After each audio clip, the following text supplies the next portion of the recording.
probabilistic principles. These are some of the things that the exercise that I give you in a moment, these are some of the things that you can say to yourself. In other words, these are, let's not just these are actually core beliefs. Like, for an example, in trading in the zone and something that John put up yesterday, like, a core trading belief that promotes consistent results is anything can happen. Every moment is unique. Now, we all understand that anything can happen, and we understand that, every moment is unique. But actually believing it at a functional level is another matter. And these beliefs, so when you can operate out of every moment is unique, it's like you're sitting at a slot machine, every moment's unique. You know that every single outcome is going to be unique, that has absolutely no relationship with the previous outcome.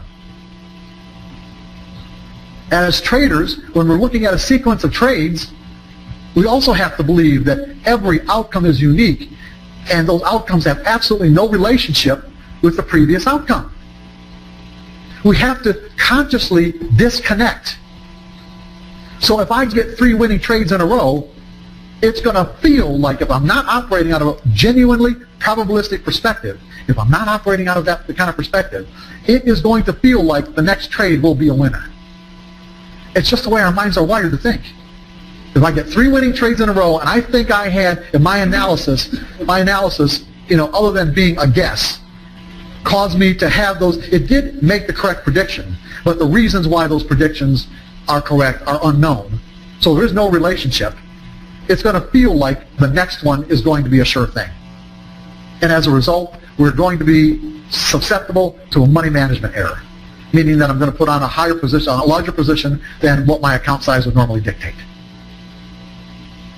Or even be resistant to determining the risk, putting in stops, moving stops, making any number of those kind of trading errors.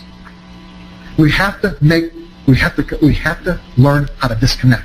That each and every trade, regardless of the fact that the trade came from the same pattern that sets itself up over and over and over again, that each individual trade is just that. The outcome is a unique event. So if I get 3 losers in a row, and I get my next signal, what's it going to feel like? It's going to feel like it's going to be a loser, right? But the reality is, what? Well, slice idea. The reality is we don't know. If I'm doing the coin flip exercise, and I get, and I'm betting on tails every time, and I happen to get 3 heads in a row, am I going to stop doing it? No. The probabilities might not end up being 70-30, might only be 50-50 or 60-40. But the point is like, I know I've got the odds in my favor, so I'm going to take the next flip. I'm going to bet $1,000. We can't let our minds make these associations. There is no relationship from the outcome from one trade to the next. Absolutely no relationship. And the reason why we know that for a fact, why do we know that for a fact? I told you that this morning. Why do we know that for a fact? Yeah, we don't know what the order flow is going to be. We don't know who's ready to put, we don't know who intends to send orders to the exchange. We don't know the size, and we don't know what type orders are going to be. So there's just no way to know. So these are beliefs we're going for. And statements we can use in terms of like a self-talk, okay? Like, I'm completely reconciled to spend the amount of money my edge says is necessary to find out if this next trade turns out to be a winner. The next one. The outcome to each individual edge in a series is a unique event that has no discernible relationship with any outcome, with the outcome of any previous or future outcomes. Okay. That has no discernible relationship with the outcome of any previous or future outcomes. This is going to be a long one. The diversity of the intentions of other traders who are about to submit buy and sell orders to the flow can cause anything to happen. Since I don't know what that anything might be, I'm going to execute the signal my edge calls for and make myself available to either win and collect my profits or pay my expenses. Either way, I'm fine. The diversity of the intentions of other traders who are about to submit buy and sell orders to the flow can cause anything to happen. Since I don't know what that anything might be, I'm going to execute the signal my edge calls for and make myself available to either win and collect my profits or pay my expenses. The very first one, I'm completely reconciled to spend the amount of money my edge says is necessary to find out if this next trade turns out to be a winner. Okay. And the last sentence of that one is, either way, I'm fine. The next one, the risk of an edge not working always exists. The risk of an edge not working always exists. You put always in capital letters in bold. Each prediction, next one, each prediction that results from my analysis is always a guess. Each prediction that results from my analysis is always a guess. The next one, capturing the favorable odds built into my edge over a series of trades. Capturing the favorable odds built into my edge over a series of trades has nothing to do with being right or wrong. Capturing the favorable odds built into my edge over a series of trades has nothing to do with being right or wrong. Now, how are we going to make those real? Go ahead. Interesting example to what you've been discussing. Twitter, today somebody just announced that they've missed their earnings instead of doing it at the end of the market. Okay, so I have a trade on, and I'm losing right now a chunk of change, but it's not, what could I do? I don't know anything. Well, why'd you put the trade on? Because of earnings? Or yeah, I mean, yeah. But I mean, my point is that something happened that was beyond my call. I was doing what intellectually I thought was a good idea. Okay.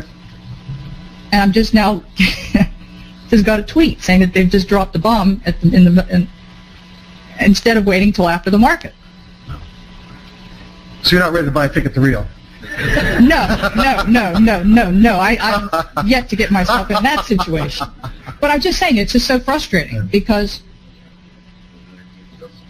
But I'm listening to you, and I think I'm feeling a little better. What can I say? Good. Good. I'm glad to hear it. We got another one back there. I think what you said is just great, but the only concern is you better have a good system or a good edge. Yeah, if you're going to trade mechanically as opposed to discretion, subjectively, yeah, you have to develop a good edge. Absolutely. That's a given. The better your edge, the more money you're going to make if you can execute flawlessly. And there are a lot of good edges out there. There really are. Whether you develop one on your own or buy one or go into a chat room, they're out there. They really are. Anybody else before we go? Get the microphone. Wait for the mic. Well, they're going to be in the To be fair to that young lady that bought the Twitter, to be fair to you, even though Twitter shares dropped, we don't know what's going to happen. It could go up, or it could go down, or it could, it can go up. You might have made the right trade. We'll know tomorrow. Nobody knows.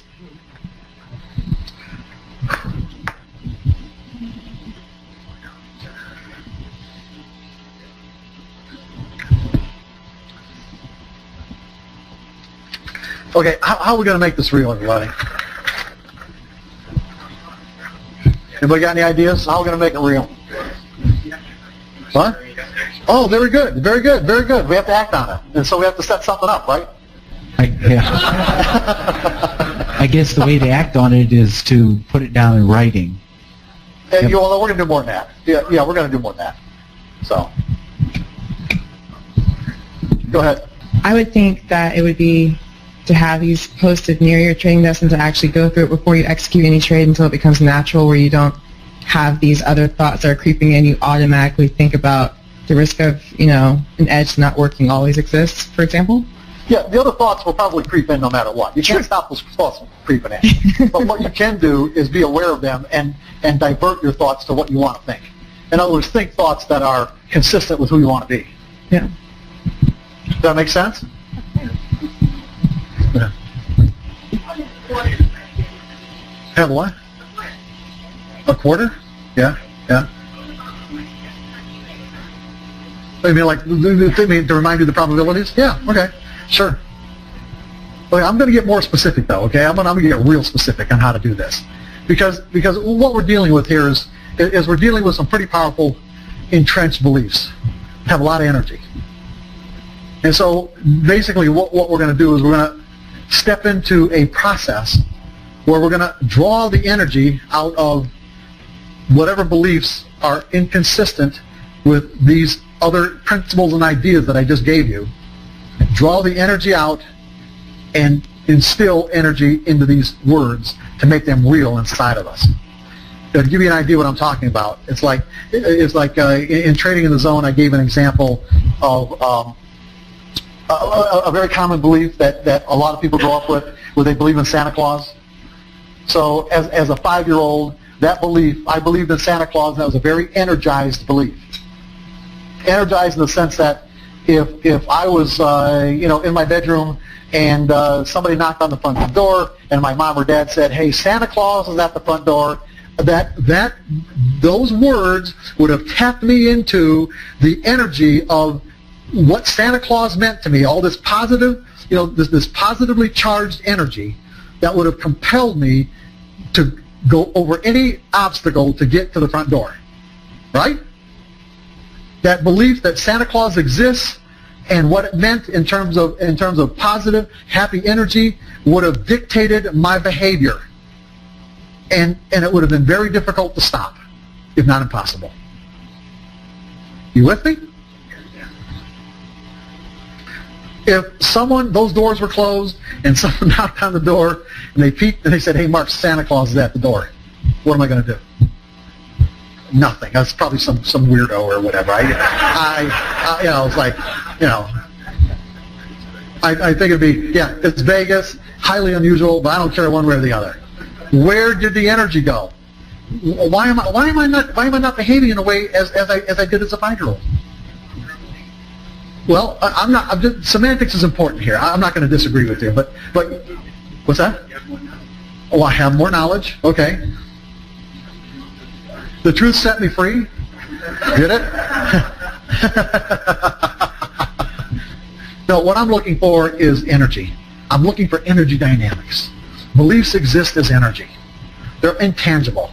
Intangible in the sense that they don't, it's like out of all the things that scientists have done in terms of mapping our brains and even at the cellular or molecular or atomic level, we still haven't actually found a belief. We know they exist, but they're not tangible in that sense. I mean, they're not made of atoms and molecules. At least the way I think of it, anyway. Energy is not atoms and molecules, and so I don't believe that beliefs are atoms and molecules. I look at them as being structured energy. Energy that's structured in a particular way that causes us to see the world in a way that's consistent with what we believe and behave in a way with what we perceive.